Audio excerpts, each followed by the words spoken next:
ideology of rural life, kehidupan pedesaan yang bodoh, idiot. Salam desa. Ya. Selamat siang, Mas Toro, Mas Arif. Oke, selamat siang, Mas Arif. Di siang ini cukup cukup hangat ya, meskipun di operasi kita menggunakan suasana ya dengan diskusi ya. Ini ada tema menarik. Beberapa waktu yang lalu Mas Toro menuliskan tentang satu artikel yang cukup menggelitik, itu judulnya Ketibal. Mas Toro menuangkan gagasannya tentang sekaligus kritik ya tentang urbanisme. Nah, ini tentu menarik untuk kita bedah lebih jauh konsep tentang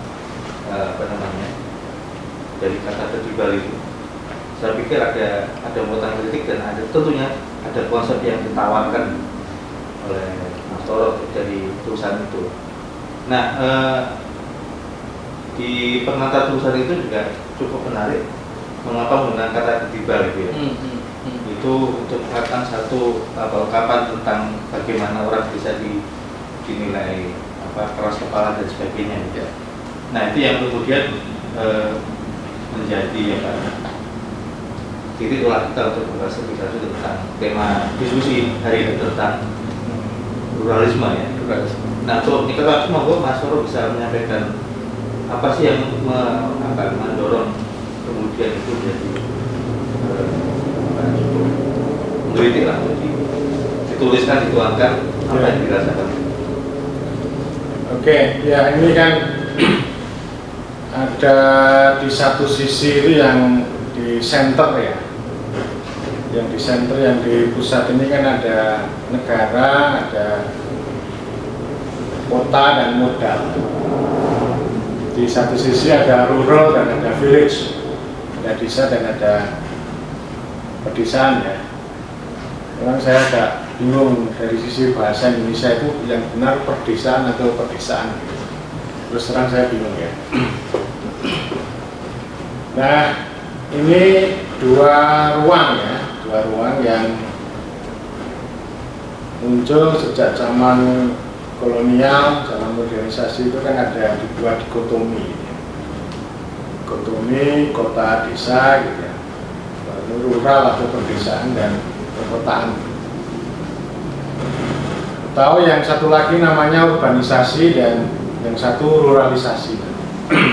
Ruralisasi itu untuk gagasan ke depan dan latar belakangnya, idenya kan kalau kita bicara Ketibal itu namanya melihat seperti negara ya, seeing like the state. Jadi melihat segala persoalan mengenai desa itu dari sudut negara, sehingga lalu muncul yang namanya desa itu menjadi Ketibal. Ketibal itu sisa-sisa tanah yang ada di alas kaki gitu ya, pokoknya yang paling bawah gitu ya. Jadi pesuruh, kemudian selalu diperalat oleh negara dan sebagainya. Tapi dia tidak dihormati secara bermartabat, itu namanya Ketibal. Jadi kata Ketibal itu asal usulnya dari cara melihat desa itu dari negara ya. Nah, kalau rural atau pedesaan ini kan tertinggal, identik dengan ya sesuatu yang sangat tertinggal dan itu dikonstruksi oleh orang kota. Jadi rural itu dilihat dari kota ya, atau seeing like the city. Jadi cara melihatnya itu semuanya dari desa, dari kota. Semuanya dilihat dari kota, dan memang dalam perkembangan sejarah negara, kota, modal ini segitiga sama kaki sama sisi. Pembentukan negara itu pasti dengan pembentukan kota. Pembentukan kota pasti pembentukan modal. Pembentukan negara juga pembentukan modal. Jadi itu saling terkait ya. Dan itu makna pertama urbanisasi itu ya.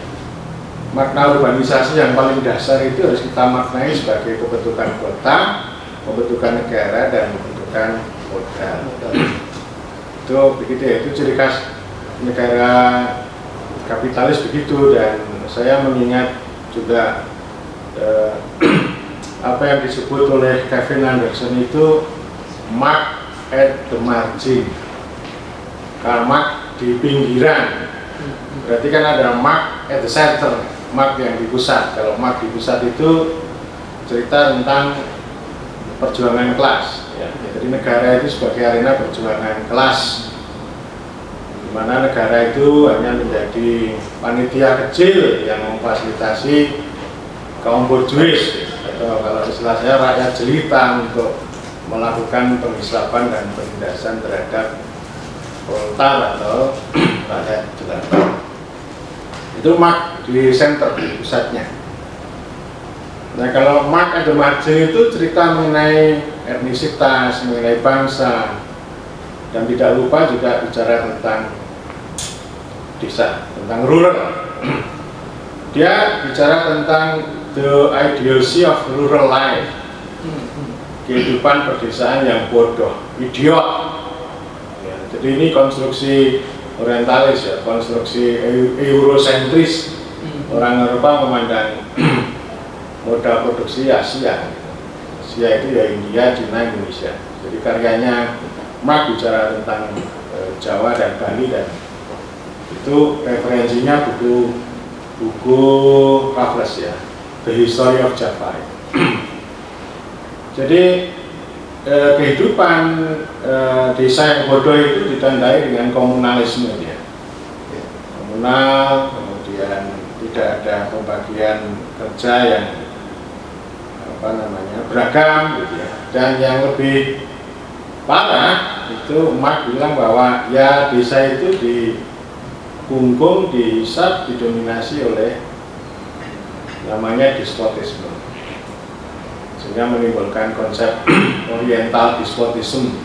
Despotisme oriental itu asal usulnya gitu. Kalau Karl Vogel itu belakangan ya, belakangan tahun 50-an. Kalau makan muncul itu tahun 1850-an, jadi 100 tahun sebelumnya. Nah, ini dia menggambarkan tidak ada kelas sebenarnya dalam masyarakat desa itu bagus kata Marx gitu. Tapi sayangnya dia ditindas oleh struktur yang lebih besar yang itu nanti disebut negara itu. Jadi negara itu melakukan ketibalisasi itu tadi. Jadi ketemu akhirnya. Dan kemudian Marx merekomendasikan ya supaya ini tidak bodoh dan sebagainya, dia merekomendasi pentingnya 3 hal yang namanya kolonialisasi, urbanisasi, industrialisasi.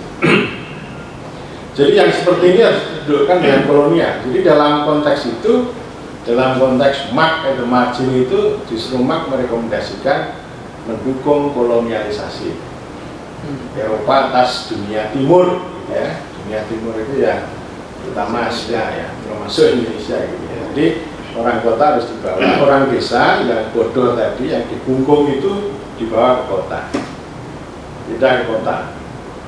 Jadi buruh murah ya, buruh murah. Jadi ini artinya begini nih, fenomena yang kedua ya. Jadi yang pertama itu urbanisasi, pembentukan kota, pembentukan negara, pembentukan modal. Yang kedua migrasi orang desa ya, yang tadi hidup dalam kebodohan tadi, yang dikungkung oleh despotisme lokal lalu dibawa ke kota. Jadi dalam hal ini kota itu melakukan penghisapan 2 hal ya. Yang satu sisi dia hasil bumi dari ruang desa, itu hasil bumi itu ya macam-macam. Dan itu di era kolonial difasilitasi dengan baik dengan munculnya kereta api ya. Jadi di mana-mana ya, di Inggris, di Eropa, lalu tidak terlalu lama kok kita punya kereta dibandingkan dengan Eropa ya. Jadi memfasilitasi itu pindahan dari ya dari pinggiran-pinggiran Jawa ke Batavia lah.